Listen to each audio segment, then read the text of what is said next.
In this tutorial, I'm going to be sharing with you guys how to design notepads, specifically some to-do lists or some daily planners, and give you a general idea and outline to follow. If you're a beginner when it comes to graphic design, don't worry, this tutorial is super beginner friendly and easy to follow. For this tutorial, I'm going to be using Picsart, and if you haven't heard of it, it's a really great designing platform. It has so many different tools to offer, and it's a great place to create designs.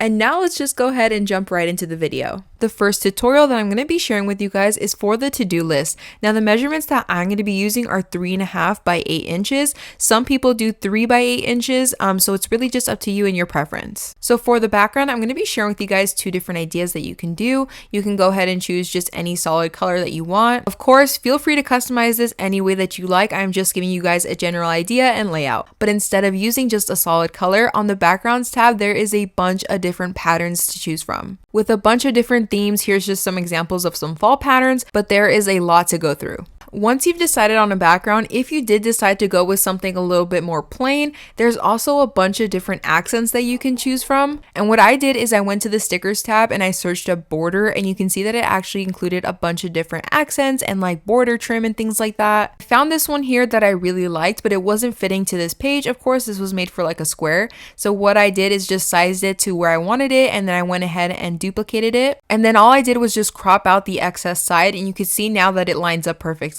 And now I'm just searching for another accent or two just to give it a little bit more personality. And again, you feel free to customize this to your liking any way that you want. I found this leaf looking accent here, and I thought it would look really nice, kind of offset on the bottom right corner of the page. And then I did find another similar accent to this one. Instead, this one is missing 2 leaves, but I thought it would complement really nice on the top corner of the page now. And this is just to show you guys some ideas of what you can do here. You can really get creative and think outside the box. So what I did is just color picked one of the little stripes on the accents, and then I toned that color down a little bit to make the background stand out a little bit more and give it a little bit more of a pop. Next, I'm going to go in and add my text, and I really felt like the theme of this called for a cursive font, so this is what I ended up choosing. The font is called Great Vibes Regular, and I felt like it was very elegant and matched really nicely with the theme of this to-do list. And now I'm going to go in and add my lines, and this step is pretty important to make sure that everything comes out symmetrical, so make sure you pay attention. So I just selected a basic line, and what I did do is go in and change the line style so that the line wasn't super thick, and you can go ahead and play around with this. And once I got my desired line, I'm going to be copying and pasting and lining these up.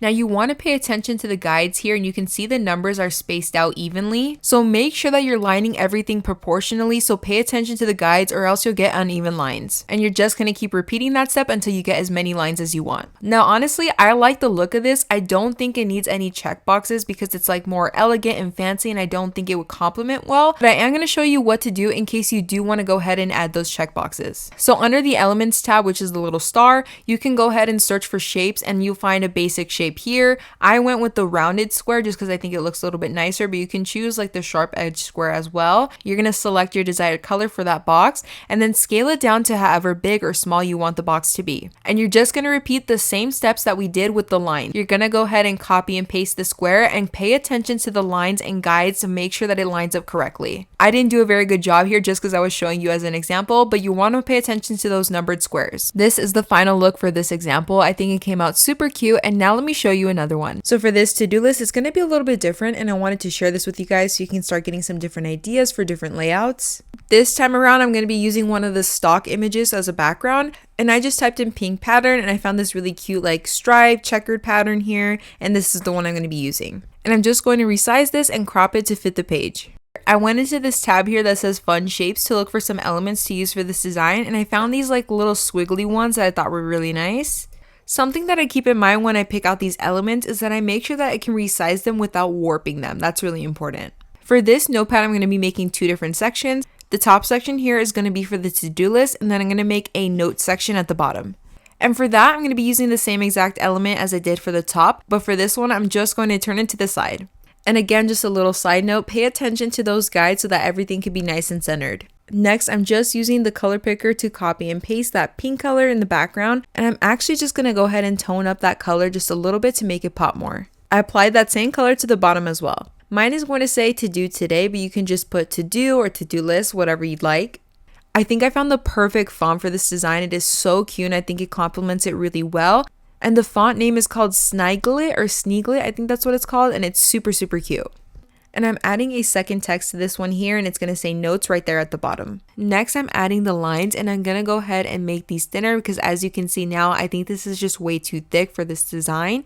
And again, to do that, I'm going to click on this tab right here that says line style, and underneath you can see that it has a line thickness, and I'm going to toggle that until I see a size that I like. And now just repeat the same process as before, and as you can see, pay attention to these numbers here. You can see that they're all being spaced out evenly. So for example, you can see that all the numbers are lining up and they're all 20. That means it's even. So when you have those numbers lined up like that, it means that they're evenly spaced apart in between, and they're also evenly lined up from left to right.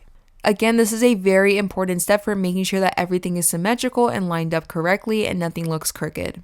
And I personally chose to only add the lines on the to-do list part because I tried adding it on the notes part and I just felt like it looked a little bit off, but that's just my personal preference and you can customize this any way you like. And that's the final look for this second example here, and I'd really love to hear your guys' opinion on which design you like better. And not just the design colors and everything, but what layout do you guys prefer? Leave a comment down below letting me know what you guys think. And now let's move on to designing a daily planner. I'm going to be using the measurements 5 by 8 inches. You can use the standard A5 measurements, which I believe are 5.5 by 8.5. Don't quote me on that.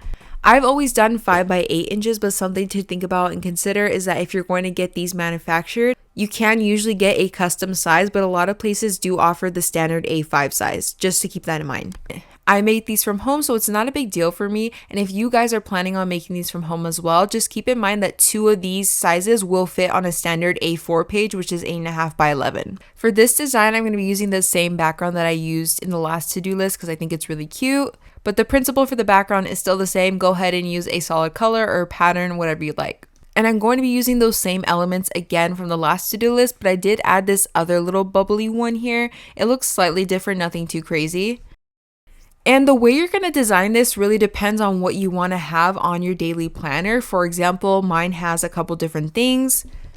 So here are some examples of what my daily planner looks like and what it's going to contain. I'm going to have a to-do list, a reminder section, a note section, a for tomorrow section, and then at the top I would have something like the date.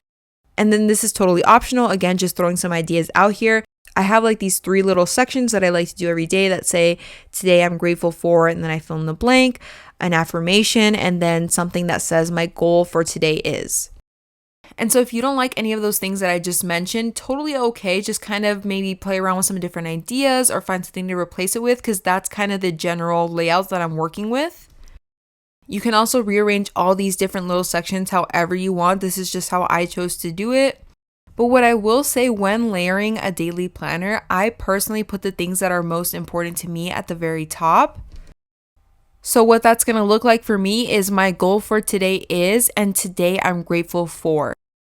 And of course, I would fill in the blank. And for this notepad, since it's going to have subtext, for those, I'm going to be using the font Love You Like a Sister. And it's on the thinner side so that it doesn't take away from the attention of the header. And that's going to be a different font.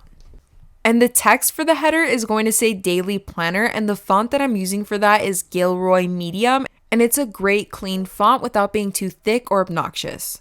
On the top right corner, I'm going to be adding a section for the date. And what I did was actually take one of those little squiggle backgrounds and I sized that down and stretched it out a little bit to use as a background for the date. And I just put the slashes on top of that. Next, I'm going in and adding all the titles for the different categories. And I'm just keeping that same font as I did for the header. Again, it's Gilroy Medium. And the last thing I'm going to do is just add some lines for the to-do list. I decided to leave the categories blank because I felt like it looked better in my opinion.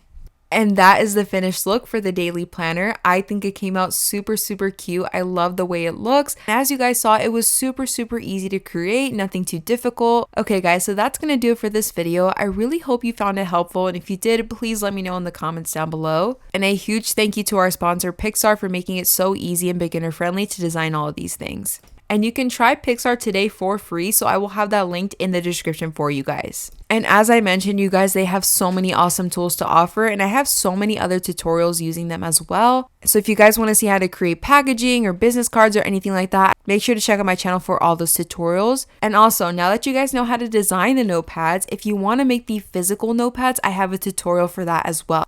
It is step by step and it has all the materials listed that you're going to be needing. So I will have that linked in this video in the top right corner. But thank you guys so much for watching, and don't forget to subscribe and turn on your post notifications so you never miss a video. And make sure to check out my TikTok and Instagram for more content, and I will see you in the next one.